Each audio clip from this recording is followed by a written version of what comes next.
Right. I think we are getting a good number of participants. Maybe we can start, and meanwhile, uh, other people will join. So all my colleagues are here, or students or other members from industry and Saudi Aramco cybersecurity chair. They're all around. So let me welcome everyone. It's my great pleasure to welcome you all in the 21st seminar arranged by Saudi Aramco Cybersecurity Chair at Imam Abdul Rahman bin Faisal University. So today's title is Securing IoT Lifecycle and its Impact in the Continuum. My name is Professor Nasrullah, and I will be moderating this session today. We have divided this session into two parts. In the first part, speaker will present the talk in 40-45 minutes, followed by a 10 to 15 minutes Q&A session. So during the Q&A session, question and answer sessions, you can ask questions and we can open your mic, or please type your questions in the chat window and the speaker will take it from there. Those who are attending the seminar for the first time, just to remind them, those who will attend 80% of the seminar, they will receive certificates signed by the Saudi Aramco Cybersecurity Chair. With this, now I'm really excited and honored to introduce Professor Antonio. Just one second. Yeah, we have automated lighting. It goes off when we don't make movements. So I'll come back to the introduction. Now I'm glad to introduce Professor Antonio, who is a professor at University of Murcia. Professor Antonio received the MS degree in computer science from the University of Granada, Spain. He also received BS honors and the PhD degree in computer science from the University of Murcia, Spain. Since 2009, he is full professor at the University of Murcia. He's also worked on different research projects at the national and international levels in the area of networking, security, and IoT. He made significant contributions to many projects like SciNet, Enable, Daedalus, Swift, IoT 6, Smarty, and Social Octal. Professor Antonio is actively involved in cybersecurity for Europe, which is a pilot project for a future European cybersecurity competence network. He is the head of the research group ANTS since its creation in 1995 and the member of TDL.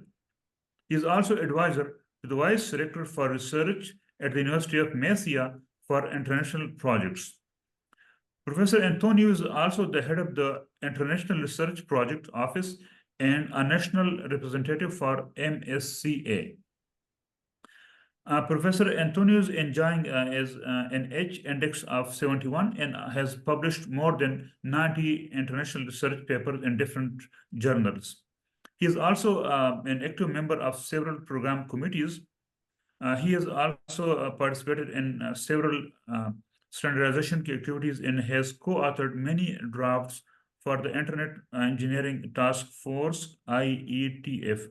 And I remember Professor Antonio when I visited your city in Spain last summer. Your talk was the most interesting talk, and I found many people were talking about the lecture. It was a highly received talk, and that's why we requested you to please kindly deliver the same kind of talk to our students. With this, now I will request all my participants and colleagues to welcome Professor Antonio to please start the talk from here. Thank you. Okay, many thanks. First of all, many thanks for the invitation.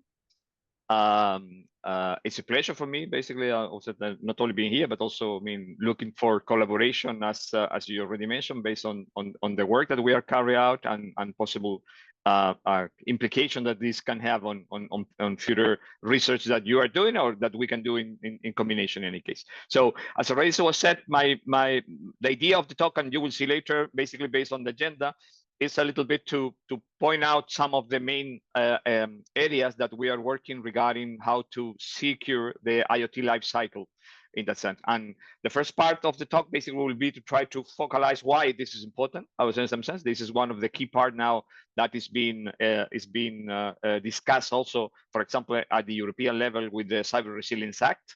Already Europe has a lot of, I would say, normatives that are already ongoing to try to increase the security, I would say, of the, in general, of the internet, but specifically in the area of IoT, because basically, as you all know, this is now a expanding area as more and more devices are connected and are already able to also create threats and new kind of vulnerabilities in that sense. Okay.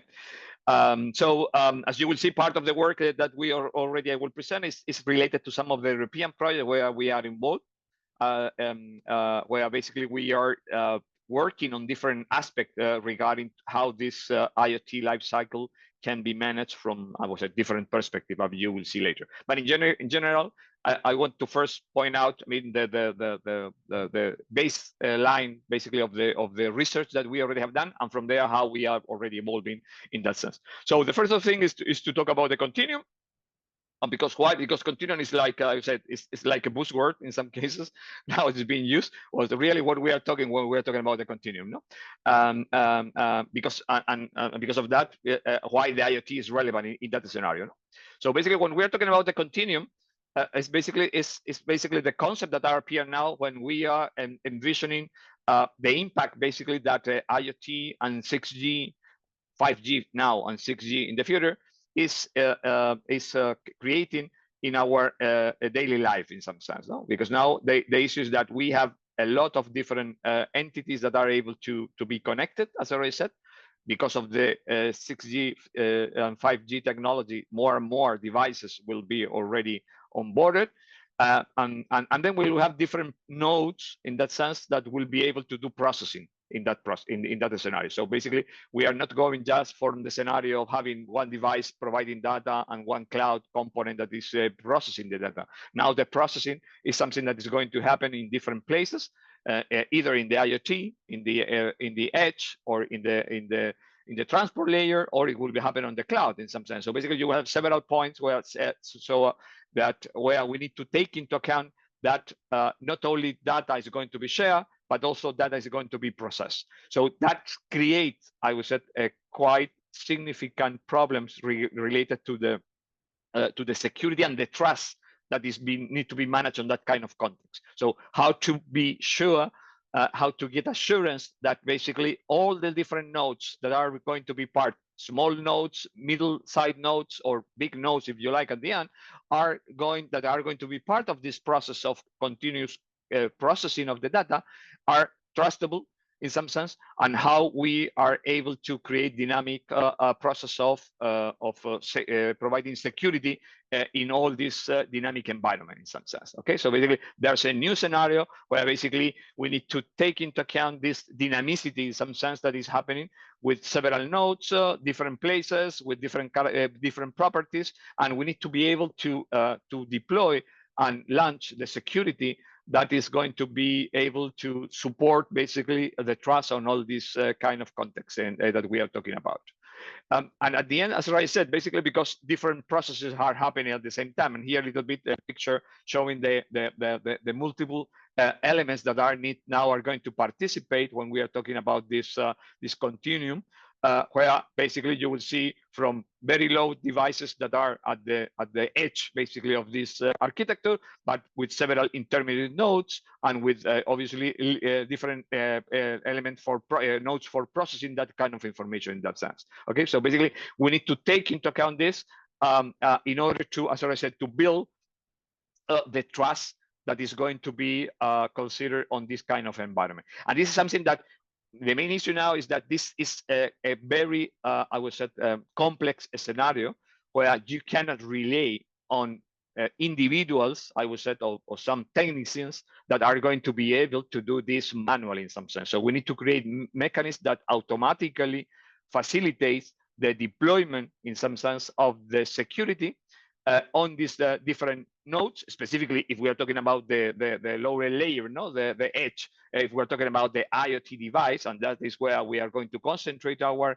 issue. But in general, you will see that the concept that is behind the bootstrapping procedure, that is one of the key part of all the life cycle management. Can be applied not only necessarily only to IoT, it can be applied to other kind of nodes. But basically, I mean, in the IoT, because there's a quite diverse number of solutions, is something that is now a little bit more important from the research point of view. But in general, the main issue here is that in this kind of plethora of nodes that are able to be connected and that are able to do processing, we need to be able to dynamically and automatically being able to create trust. So, and that's start by being able to deploy security, deploy credentials to the device, and based on this, be able to allow the secure communication or the secure onboarding of this device in the context where they are going to be used in that sense. So that is basically the main point that we're having. At the end, the concept that is behind this idea of the continuum, here you can see, for example, one of the vision that we are working on one of the projects that is called Fluidos. In case of Fluidos, the main idea of the objective of Fluidos is to be able to create a continuum process that allow, as you can see here, to allow that different nodes at different layers in the edge, in the fog, in the cloud, can be able to coordinate and collaborate all together in a trustable way. In that sense, so at the end, we should be able to define basically the possibility that we onboard different devices at different levels, and all of them be part of a common trust environment, so that they can have guarantee that when they share data, when they are doing communication between them, it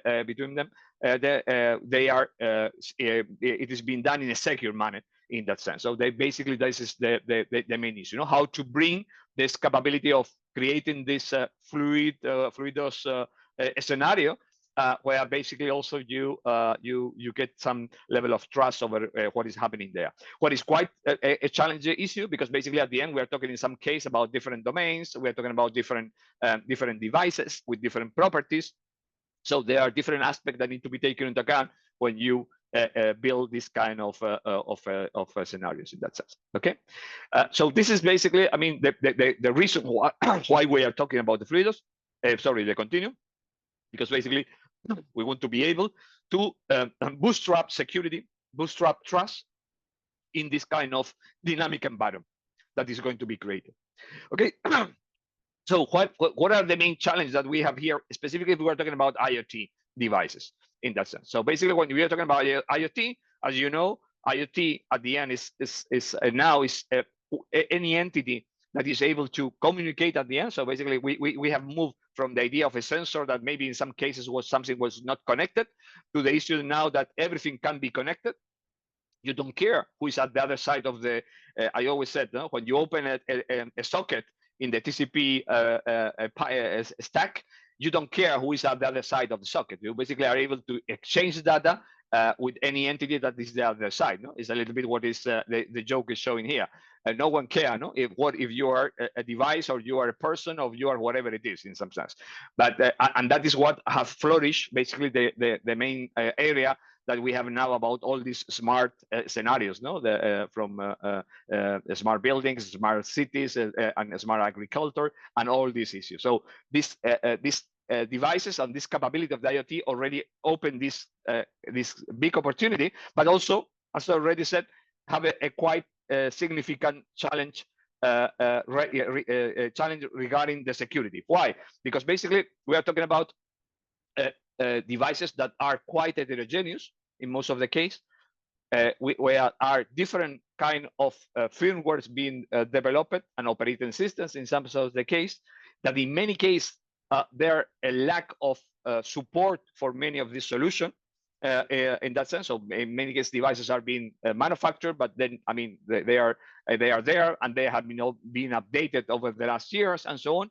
They are quite vulnerable to certain kind of attacks, basically because they are constrained devices. So it's very easy in many of the cases, if they are not well designed, to be vulnerable to several kind of attacks, as you can see here in that sense. So in general, they open a quite range new set of possible threats that are now appearing in that sense. And the issue is that as more and more of these devices are already put in place, as is happening now in our daily life, the issue is that we need to define how we can manage this kind of situation with this device, how we can provide certain level of guarantee of security about the design of the systems of the IoT device and the system and the software that is behind, the issue of if there's kind of new threats, how they are being updated, what happened with the patches, and this kind of stuff. So we need to have a way to manage, in some sense, the security and the privacy of this device in an automatic way. And the main issue is that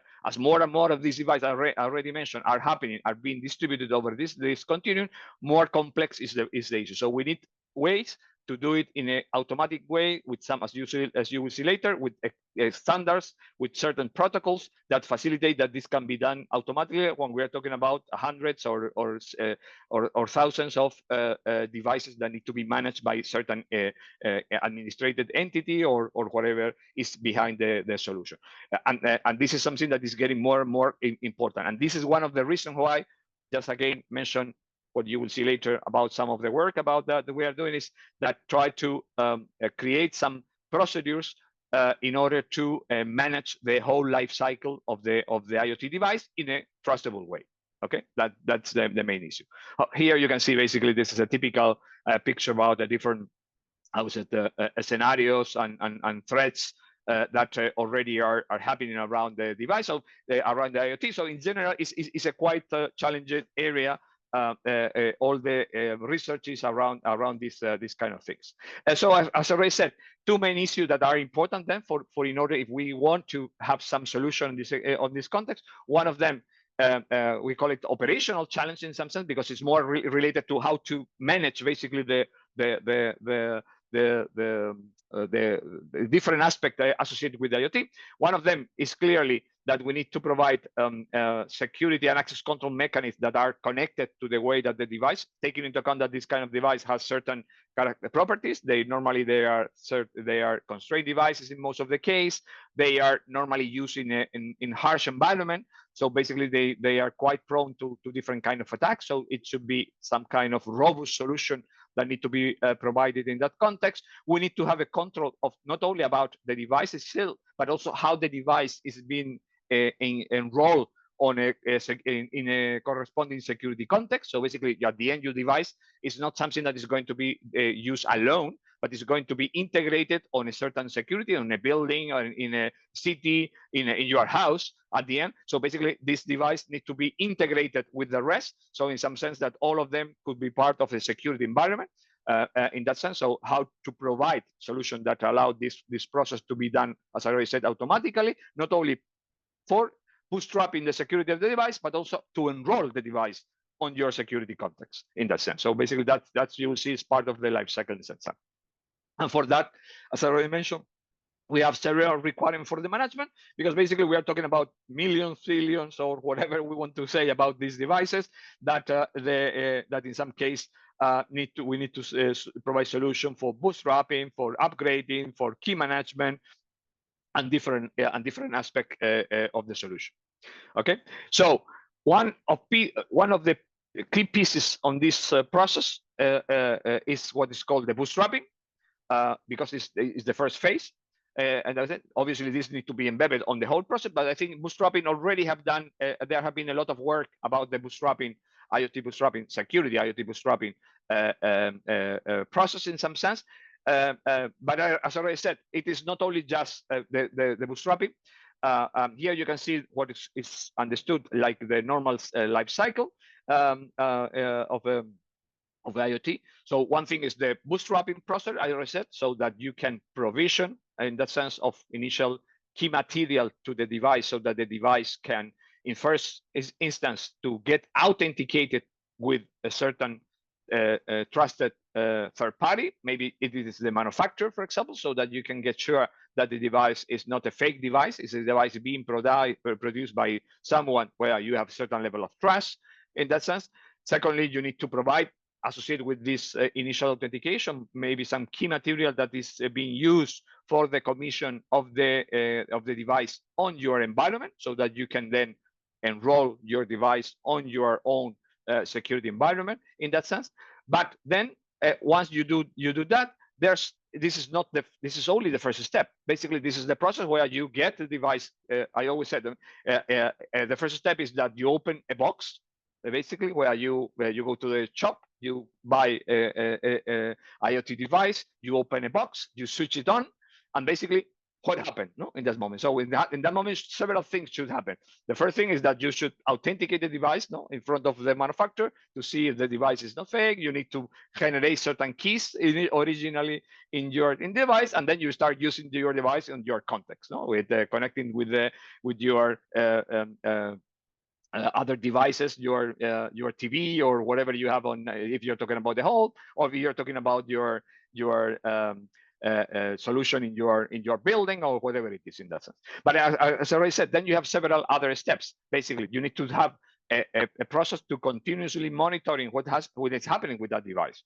So basically to check if the device already has some kind of updated, or if new threats has been identified, so that you are able to recover maybe some new patches automatically. In that sense, something that for most of the people now, that they are using certain operating system of the desktop, are you quite used it, that in certain moment appear a message say, okay, you need to upgrade your operating system because a new patch appear.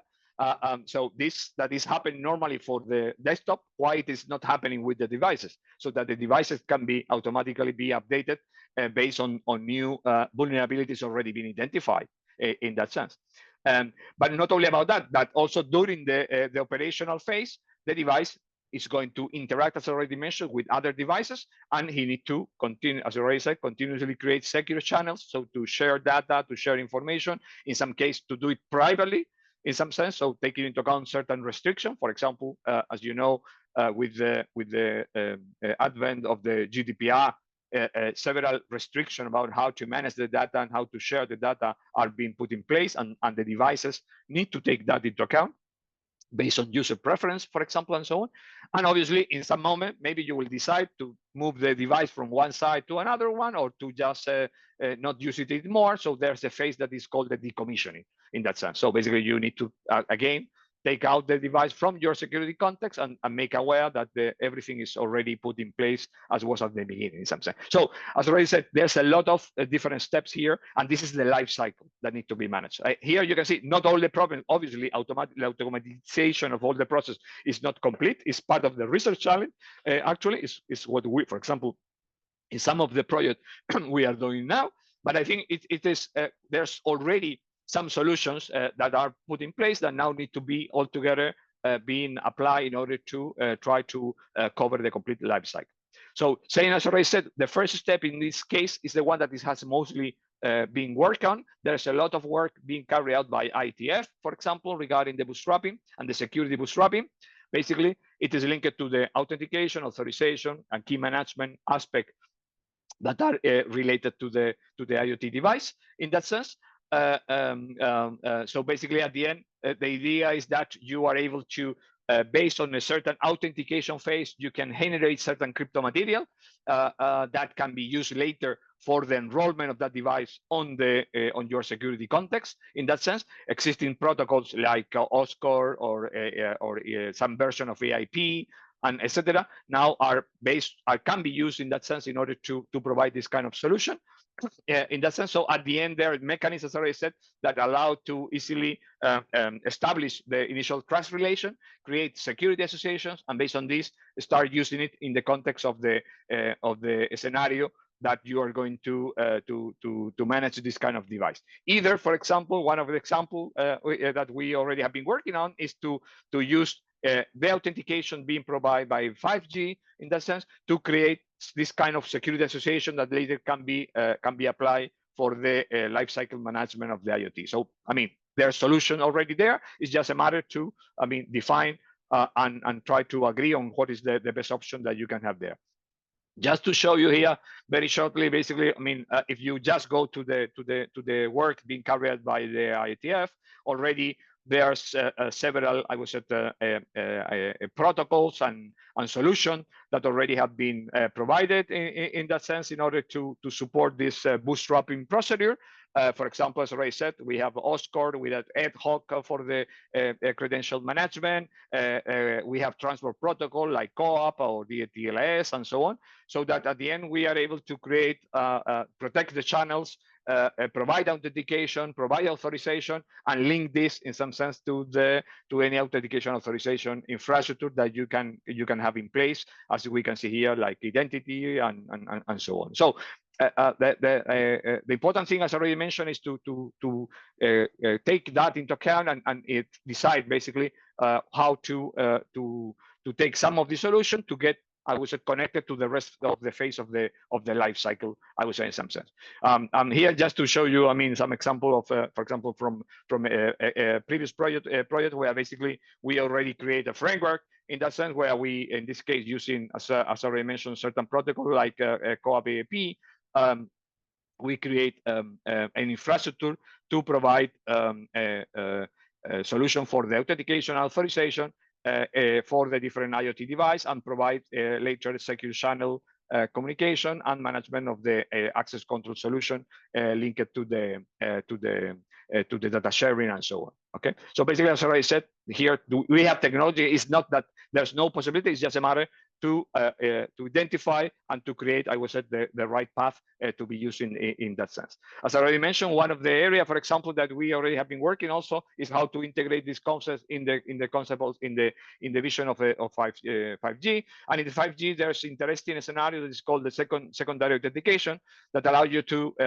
use the first authentication or the initial authentication that you can carry out of the device in 5G in order to allow a second authentication through, as you can see here, a secondary authentication, not a secondary authentication, so that you can provide new credentials, in this case to the IoT device, so that later it can be used for, as I already said, to enroll your device on your security context, for example. So in that sense, you are able to generate some authorization credentials that can be forward based on EAP to the device, and now the device can use them in order to interact with your environment. For example, first to register himself to the environment, and then secondly to use that credentials to share data with the other entities that are part of your security context. Okay. So basically, as I said, this is just to mention that we already have a solution there, that there are technologies that can be applied, and that we can take them into account when we create a solution that try to manage the complete life cycle. So as I already said, in the case of the life cycle, and now I'm going a little bit more on the concrete scenario that now we are carrying out on different projects at the EU level, and trying to engage to what, as I already said, now is one of the approach of the Commission, of the European Commission, regarding the certification process. In that sense, what we already have tried is to define how the actual Cyber Resilience Act, and also the NIS2 directive that already have been defined by the Commission can be applied to the context of the life cycle management. Basically, these two normatives, the NIS2 and the Cyber Resilience Act, is requesting, is not defining how things should be solved, but is defining the approach or the framework that need to be carried out. And what they are indicating is that first, you need to be able to provide certain level of certification of any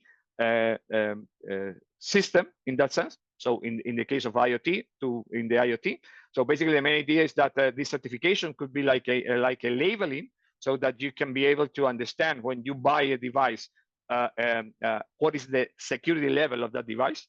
And for doing that, that's implied that there will be a process in the design, after the design, that will be need to be validated by a certain certification authority that will check the security and privacy property of your device. So to define what is that level. So basically, at the end, the main idea from the beginning was to have similar to what we can have now with different white goods, for example, or the refrigerator or other devices. So that you can have a label that indicate the energy efficiency. Here is a label that indicate the security capability of the device. Okay, so that means that in the process of the design, and that's why it's important now in the design process, there will be a first step where basically the manufacturer will require to do some kind of risk analysis of the device, do some kind of initial testing about the device behavior, and based on this, they will create or they will go to a certification authority that will provide a certificate. In our vision, that certificate is basically what we call a behavioral profile. So basically, you will receive or you will be able to associate to the device a certain profile indicating the security and privacy properties that already has been checked and how this device should be used in order to be compliant with that security and privacy properties. That's why we call it security a behavioral profile, or it can be called a certificate if you like. So something that in some sense is indicate and has been stamped because someone has already tested that your device, if it is used in these conditions and with these restrictions, I would say, it will provide certain level of trust and security based on this labeling that we already mentioned in that sense. So basically, it's similar to a common criteria that is being applied in other scenario, but basically here trying to describe not only, I would say, the risk level, but also to associate how the device should be used. And should be used in the sense that you can establish certain requirement about this device. If it is being used in a certain context, maybe you don't not only need to use the device with certain security, crypto, or whatever, but also maybe you will need also to put certain rules in the firewalls, or maybe you will need to define an IDS that can be worked also on that scenario, so that you should be able to detect, for example, certain kind of new possible attacks. So something that indicate how this is going to be used as a reason. Then the second part is that once that information is being established, the second part is that, okay, once you buy the device, as I already said, you open the box, you switch it on, you will need to first do the bootstrapping procedure in automatic way. Automatic way will imply that the device need to be attested in some sense in relation to the manufacturer. Say, okay, this device is coming from this trusted manufacturer. I know that what is the certificate associated with that device, so the behavioral profile. So I am able to enroll and commissioning all these conditions that already have been specified on the behavioral profile in my context in that sense. So basically, I can establish a security environment configuration of the device so that I know now that the device is trustable, that the device has a certain conditions that need to be and how this can be used. So I put my device in that context. And in that way, if I do it, I got the assurance that the device will work according to the specification. If I don't do it, it's my problem, as always. But in any case, there's now a procedure, automatic procedure, that if I recover this behavioral profile and I put in practice, so I enforce it, in some sense, I have certain guarantees about the behavior of the device.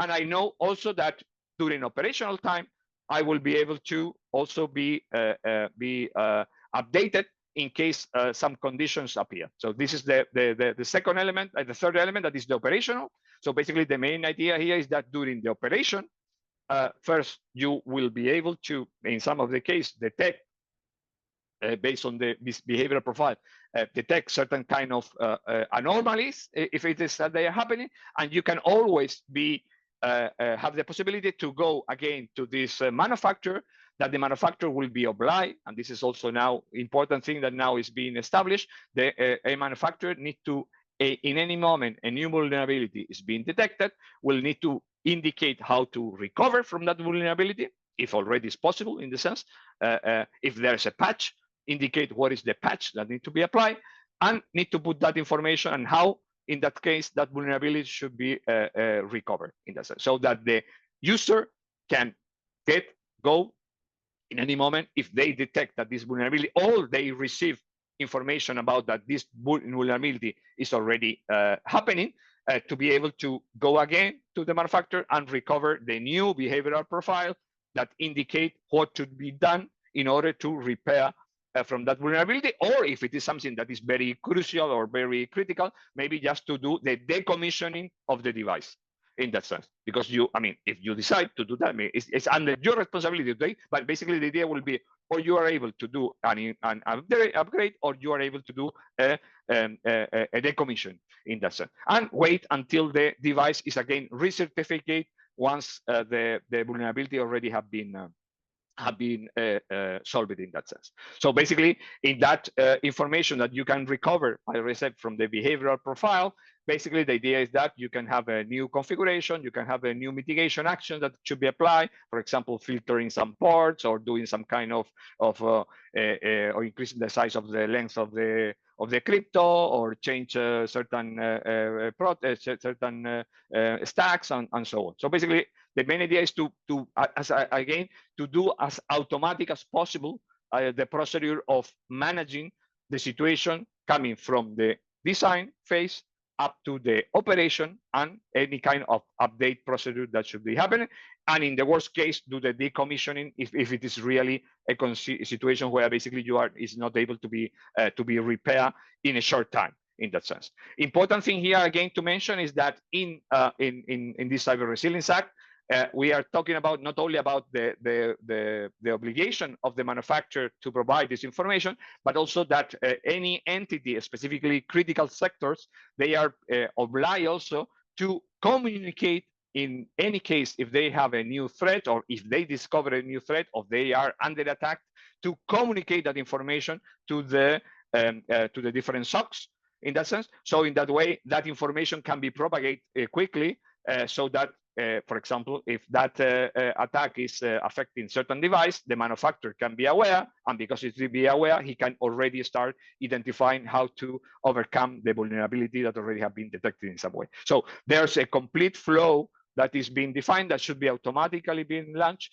that allow not only to the user to receive information about new vulnerabilities and how to repair, but also from the user to inform about vulnerabilities or attacks, so that also the manufacturer can be also be aware and can take action in that way. So it's a dual communication, and this is something that is going to, as I already said, is part of the recommendation that already the normatives that are now should be applied at national level in Europe for the different sectors. So it will imply that in certain years there will be a lot of work by manufacturers and so on to build all these procedures that I already mentioned up to now. So you can see that the procedure is quite complex globally. As I already said, for example, for the different stages that I already mentioned, we have different protocols and solutions that already need to be combined, I would say, in some sense, in order to cope with the different steps that I am talking. So here basically is what I already mentioned regarding the certification process. By the way, this is one of the projects that we are carrying out that is called Certify, basically where we are trying to approach this whole life cycle I already mentioned, because already there's no certification process already been defined. It's a normative that is already being announced, but now need to be formalized. I would say we have used a solution that already exists. That is, in this case, specifically for the security, for the networking devices. That is the use of the MUD files. MUD files have been used by the IETF since more than 10 years, where basically they describe the properties of the networking devices, and we are basically extending in some way the actual description of what is a MUD file, so that we can cover some of the specifications that I already mentioned. For example, to specify the behavioral build a behavioral profile, taking as a baseline what is the MUD file in that moment. So as you can see here, the main idea is that we are envisioning here is that during the manufacture phase, the manufacturer is able to create this MUD file based on the different tests and stress that he already provided to his device, and this will be the baseline to the certification process. At the end, our vision is that the certification authority will take this MUD file, or whatever it will be called in the future. So in our case, we're using it as an example of how I think should work, so that we can, once it is validated, it will be certified, it will be signed, I would say in some sense stamped by the certification authority, and this will be the baseline for doing all the bootstrapping procedure. So the bootstrapping will take this MUD file, will be recovered from the manufacturer, and when it's recovered, we'll use it in order to enforce certain policies on your on the device and around the device, so that we can enroll the device in our security environment. And then we'll have part of these policies could be to launch certain level of monitoring, for example, so that we can understand if something changed or if new things are abnormal behavior is being detected, how to react to this, or if necessary, go again to the manufacturer, recover the update of the MUD that is called threat mode in that sense, and use it again to reconfiguration of the device, or as I already said, the decommissioning if that is the case. Okay, so again, there's solutions, and now we need to, put them all together in the stuff. I think that at the end, the important thing is that when we are talking about the IoT, as I already said, here you can see some specification or some, I was at the not the specification, but flows that already have been defined by different entities. As you can see here, so at the end is following a little bit what I already mentioned. So we need to create a secure path that go from the design, as you can see here, manufacture, assembly, distribution, obviously in that sense, and finally the manage of the device by the end user in their operational mode, either at hardware or software. So basically, at the end, the main idea is that when we are talking about the secure environment, it is not something that is going to be applied only to IoT device. That's what I mentioned. Is for the NIS2 and the Cyber Resilience Act is referring to any secure development. In that sense, it could be hardware, it could be software, in that sense, so that this will need to be covered for the whole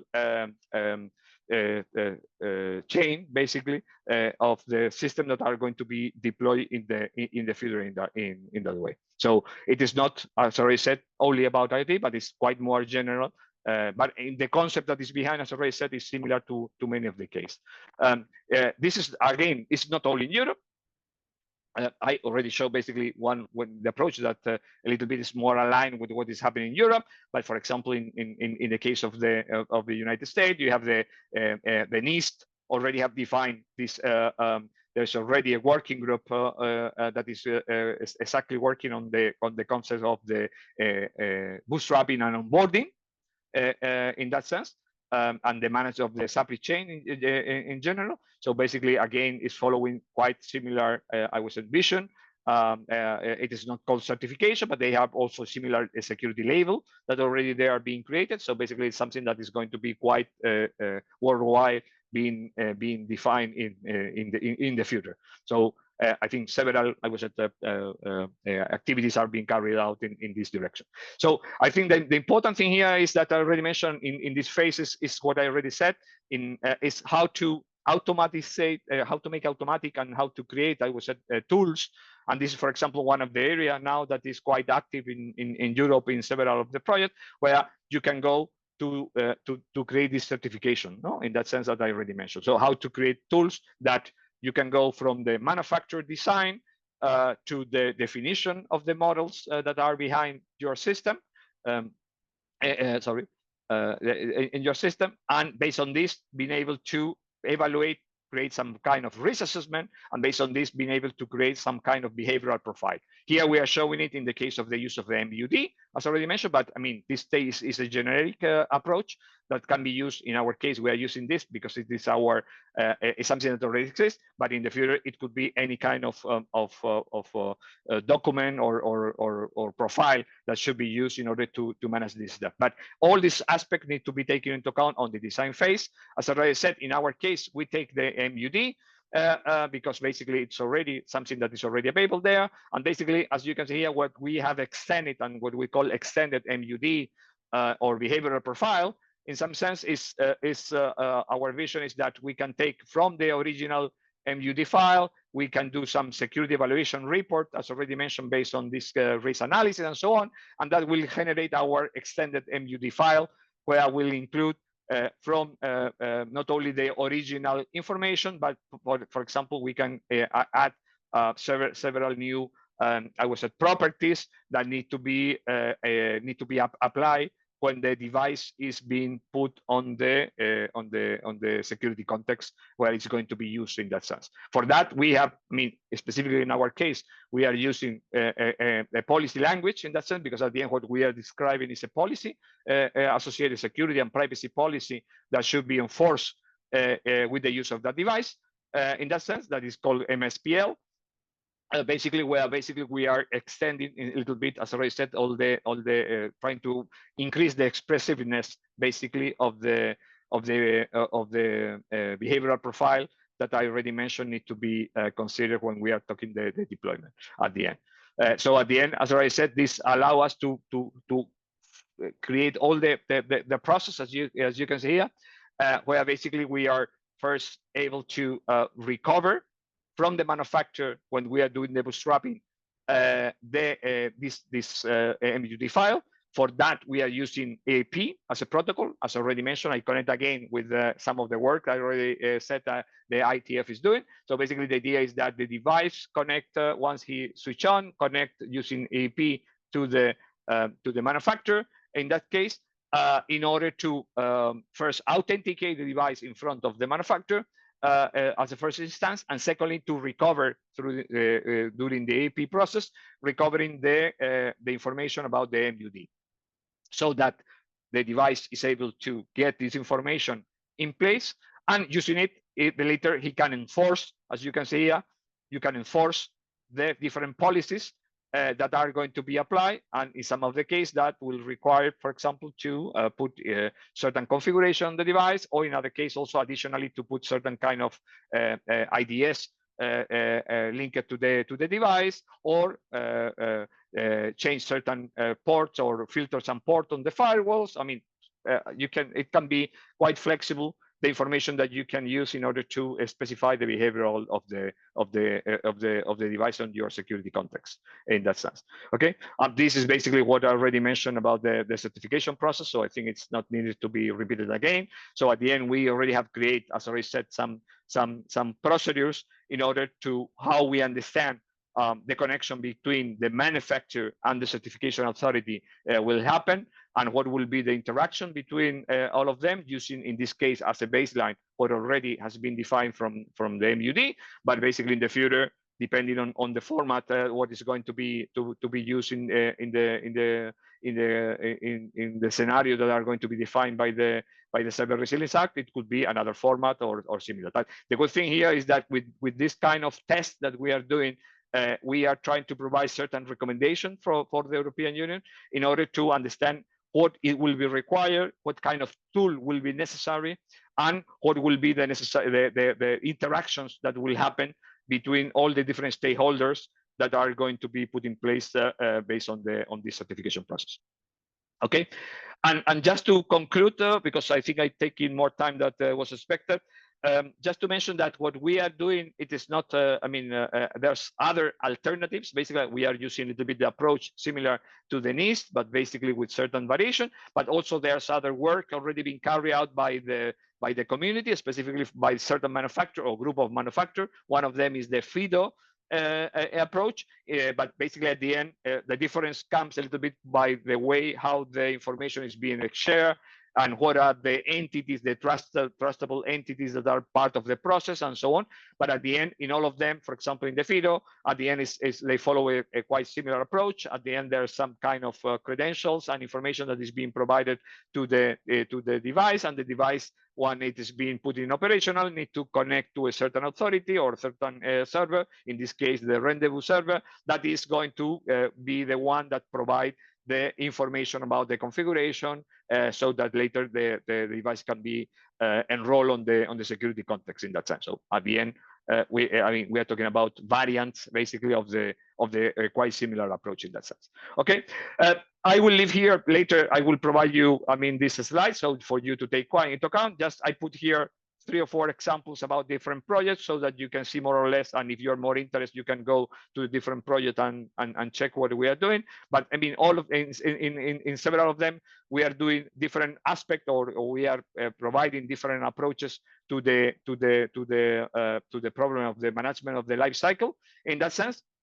I think the most relevant one, I mean, here you will see it's Eratosthenes, where basically we are talking about how to do the initial, I would say, authentication with the device and how to create identities associated to the IoT device, associated to this bootstrapping. For example, in the case of, as already said, of Certify, we already have a complete architecture that is being put in place where we already using the concept of the MUD. We go from the, we don't, assuming that there is already a certification put in place over the device, how to carry out the bootstrapping, decommissioning, and the operational phase in that sense. Also, how we can create attestation of the different activities that have been carried out during the life cycle of the device, so that also we can check later what has happened and why has happened this kind of situation in that sense. In the issue, and for example, in the DOS project, we are covering not only the device level, but also we are taking into account system, so a system of system in that sense, where basically here we are trying to evaluate the combination of different devices being interacting one to the other, and how the different behavioral profiles that are associated to each of the device individually, how they can be combined.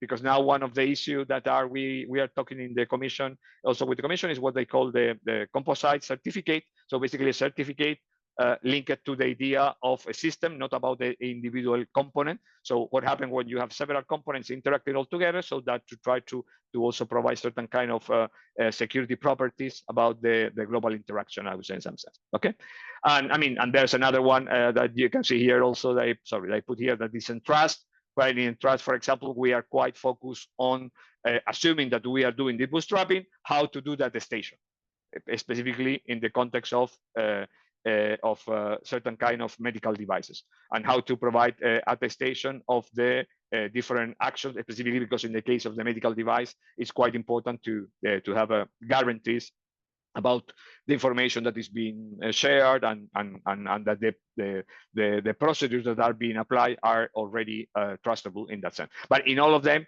for example, here we are assuming again that we already have done the commissioning, and what happened when the commissioning is already put in place, and how to do the attestation of this of all this process. So each of the projects basically try to cope with different areas that I already mentioned in order to manage the life cycle. So basically, just to mention finally, and this is my last slide, is already said, I think the life cycle, as already mentioned, when we are talking about IoT, but again, not necessarily only IoT, so any secure system that is going to be deployed, it's quite a complex scenario that need to be taken into account, as we specify here, from the key generation that is linked to the bootstrapping, to the establishment, to the storage, to the usage, to the decommissioning, and so on.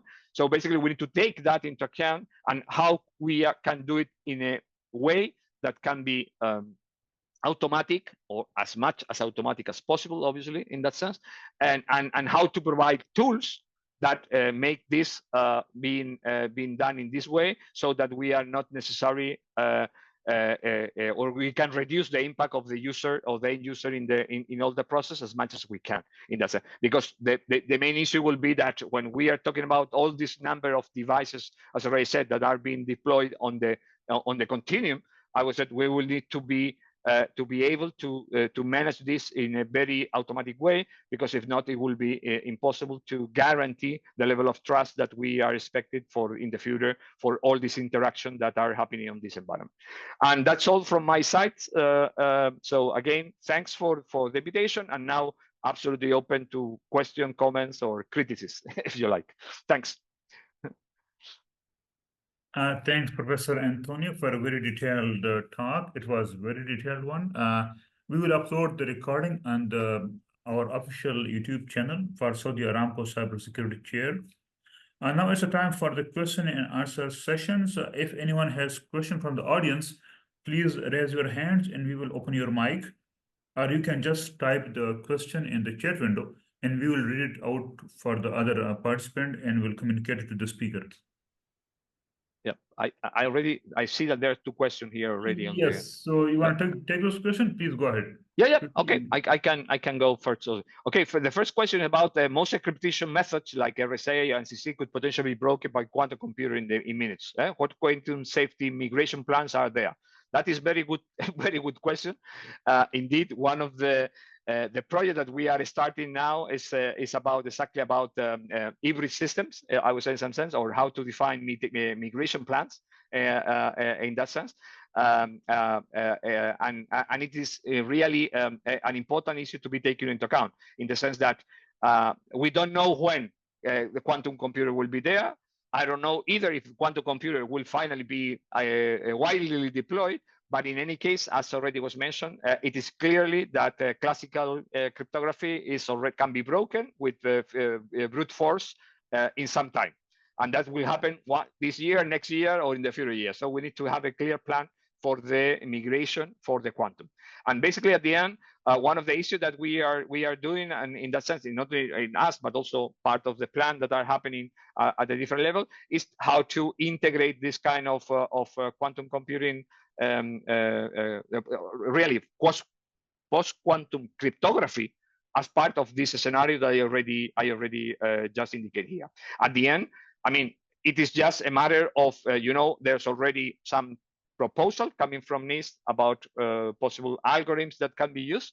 Now are basically are under I was at the not I was at by under test, but under supervision to understand if they will be the right one or not. But in any case, what we need to start is working on implementation that should include this one or whatever it is going to be happening in the future as an alternative to there.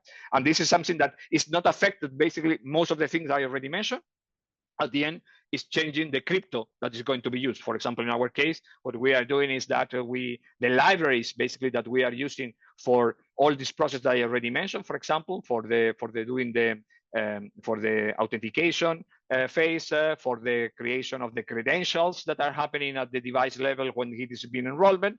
Now we are evaluating the alternatives and the new algorithms that need to be implemented so that at the end we can have a solution that will be quantum safe, if you like, or at least will provide an hybrid solution that could be applied in the future on this kind of a scenario. So certainly this is something that we cannot forget, and we need to go necessary to implement it in the future.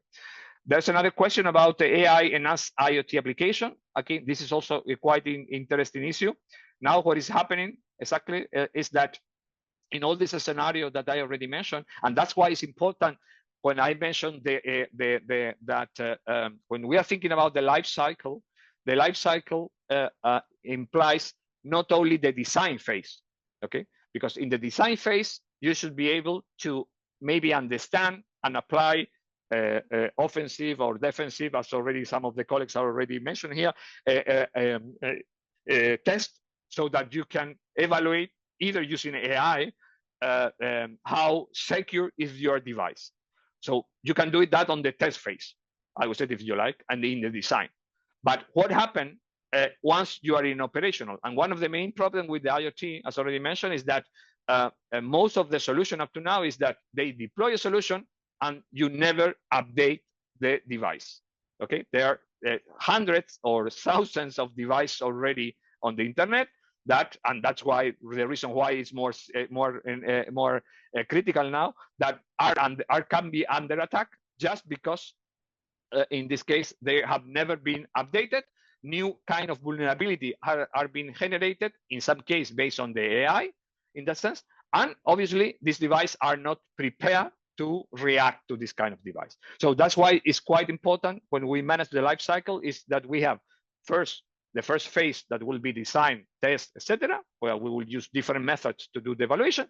Secondly, during operational phase to be able to quickly react to new kind of attacks in that sense that can happen, and where basically, as you said, adversarial attacks or something can happen there. So basically, you need to be able to have mechanisms to react, to do mitigation on real time. I would say in some case by your own, but in other case based on the manufacturer's mitigation action that are already been provided. And the third level, as I already showed you, that in some cases, if the device is not able to respond adequately to this kind of new vulnerability, there should be a recertification process. So a device cannot be just one certificate, but will be continuously monitored, checked, and reevaluated in order to understand if a recertification process is needed in that sense.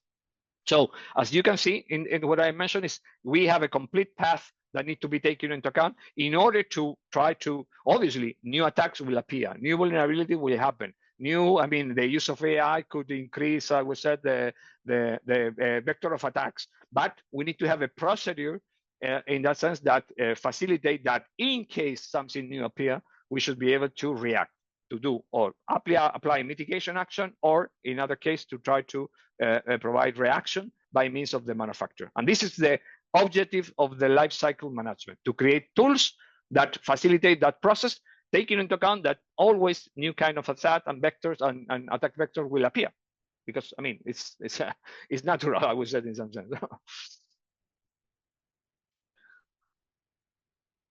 Yeah, there is one more question. You wanna answer this one, or I should go for other questions? Let me check, because now I don't see. The last one was how does AI enhance IoT application? I think a little bit what I already mentioned here.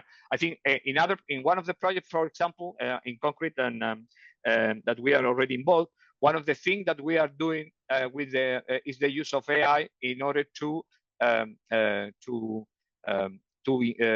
verify, I would say, as already said, a new kind of vector of attacks that can happen over the device, but specifically during the testing phase. So basically, how to increase the security of the design, in that sense, taking into account that we can use AI tools in order to verify and identify, for example, new vulnerabilities in some of the case, in other case, to generate new vector of attacks that already were not originally conceived in some sense. So how to improve the penetration test that already has happened, I would say, with the normal, with the classical tools, if you like, in that sense. So AI,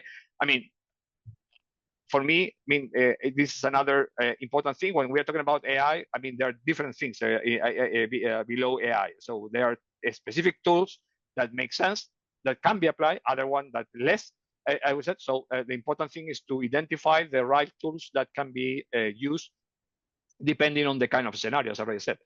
If we are talking about testing, perfectly, they can help because we can generate new test tools in that sense. And in other case, for example, we can use AI in order to, for example, in some examples that we already working is, we are using LLM models, for example, in order to try to identify the collection of vulnerabilities that already have been identified, or related vulnerabilities that can be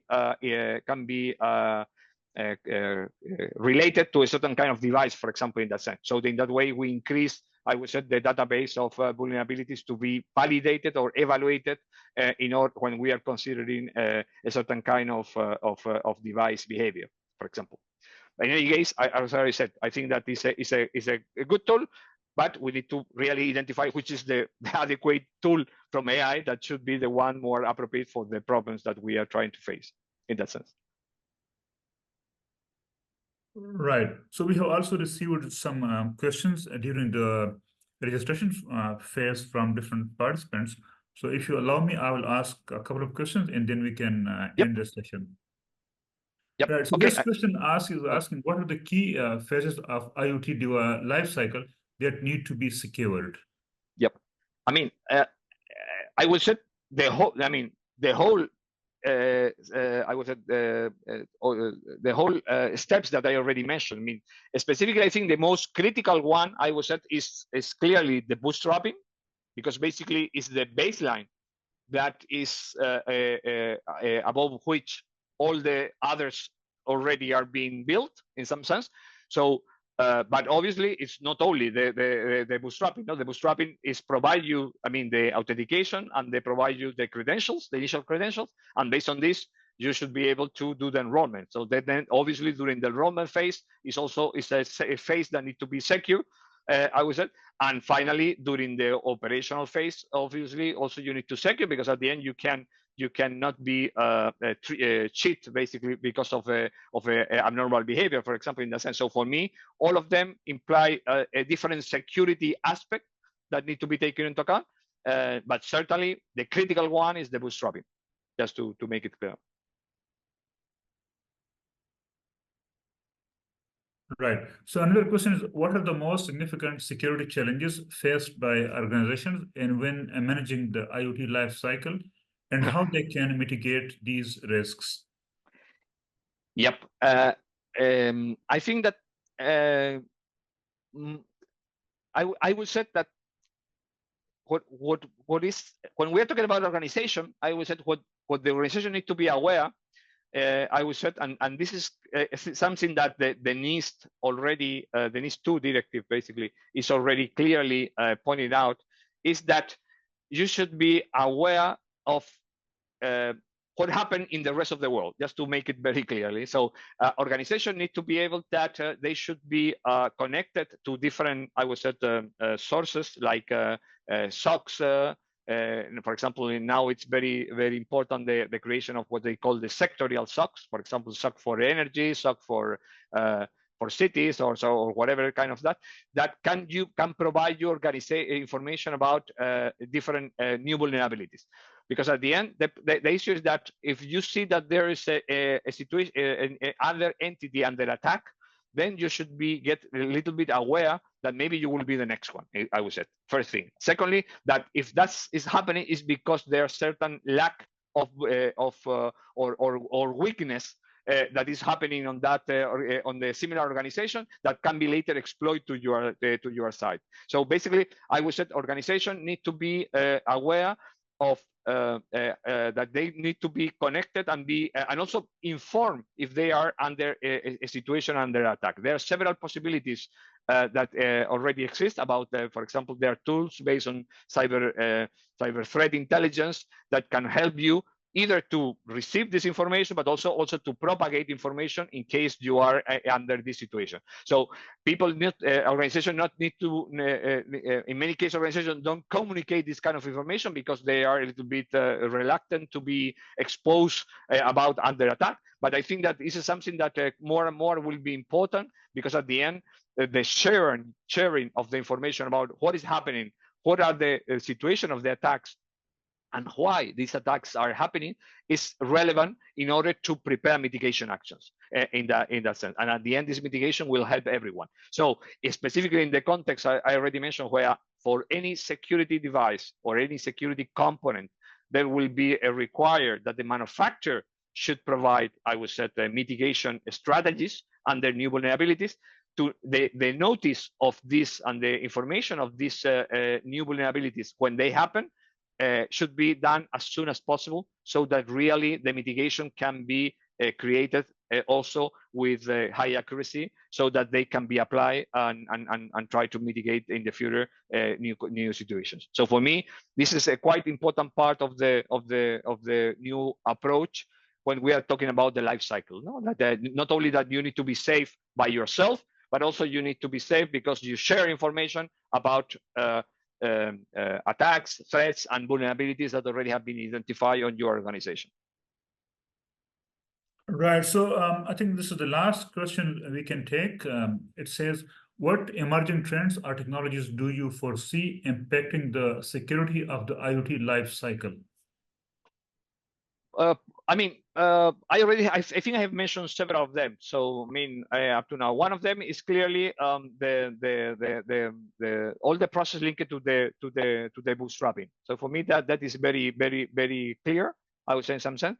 And when I mention bootstrapping, it's not about only bootstrapping regarding to the first phase of the dedication, but basically the connection of the bootstrapping with this certification process that I already mentioned. So how we are really able to understand the way we should use the security of the device, and security and privacy. I mean, I'm always talking about security, but I think it's also something that we need to mention, that when we are talking about, in general, trust. So trust implies security and privacy aspect in that sense.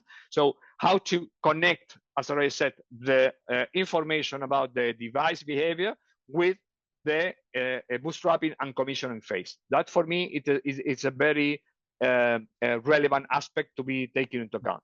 The second area I think that also is quite important, as I already mentioned, was linked to this cyber threat intelligence aspect. cyber threat intelligence, I would say, is getting more and more relevance, not only just to provide to get information about vulnerability, but also to provide mitigation actions in that sense. So how to automatically create ways to react to threats or anomaly that you can detect on your organization in that sense. Because at the end, because of the amount of information that we are sharing, as already mentioned, because of the number of entities that are being involved on this processing, it is very important that we should be able to create, in this case, procedures, policies about how to react to the identification of this kind of mitigation. In some of the case will be based on the information that we have about the devices, based on this behavioral profile, but in other case will be more related to also to the organizational security in that sense, so that we can combine all this information to be able to provide reactions on time, I would say, and in the adequate place, if you like, when we are talking about this extensive area of the continuum. No? So for me, technologies now that are happening there connected to the connection of the cyber threat intelligence, the way to discover the threats, how to do the mitigation action, how to react, how to enforce this mitigation action. All this area, I think, is something that now is quite active on the research side, I would say, but also in the commercial side, because at the end, I would say this is something that most of the companies, and specifically software companies, are interested on also on provide solution to be applied on the commercial side. Thank you, Professor Antonio. It's very hard for me to close the session, but we have classes. Students are leaving for lectures. I will request our Vice President of the university, who is also the supervisor for Saudi Aramco chair, to kindly thank the audience and the speaker. Thank you, Dr. Abdullah. Over to you. Yes, Assalamu alaikum. Thanks, Prof. Nasser. On behalf of the Imam Rahman Faisal University and also the Saudi Aramco Cybersecurity Chair, I would like to thank you, Prof. Antonio, for sharing your expertise and research and securing IoT. I believe it's a very important topic. We are, I believe one of the priority of the Saudi Aramco Chair is to focus on doing research and securing IoT environment. So looking, I believe what you have provided is enriching this field and enriching the community of, I believe, students, faculty, and also private and government or public sector. So special thanks to you. Looking forward for more collaboration, and we have two funding opportunities. We'd like to see if we can submit a joint research together. We have by the end of this month of November, there's the National Cybersecurity Authority Fund. I believe it will be great if we can have a proposal to be submitted. And also the Research and Innovation Authority, they have also another funding. So it's good to target these two fundings to enhance and to accelerate the IoT applications by securing them. Thanks a lot. Looking for more collaborations and more interactions. Thank you. And many thanks, and happy to collaborate always. I mean, this is one of our main objectives also, as not only as a university, but also as a group, that we have been quite active on this collaboration with different area of the world, basically. By the way, I'm from South America, so basically, I'm also always interested to have a connection with the different part of the world. So basically, so that's good. Yeah, I can see you have a great list of funding projects, and if you would like to also continue doing research and exploring different opportunities. And I would like to thank also the audience for their interaction and making the session more engaging. Thank you all, and really appreciate it. Many thanks. And thanks, Prof. Nasser, for the excellent moderation of the session. Thank you. Thank you. Bye. I will share some details with you, Professor Antonio, about the funding opportunity my Vice President mentioned. So we will see how we can collaborate further. And I know your students are very active. I have seen your students participating in different conferences. So definitely we can join our hands for the mutual interest of the both countries. Thank you. Okay, guys. Look forward. Thanks. Yeah. See Bye. you. See you.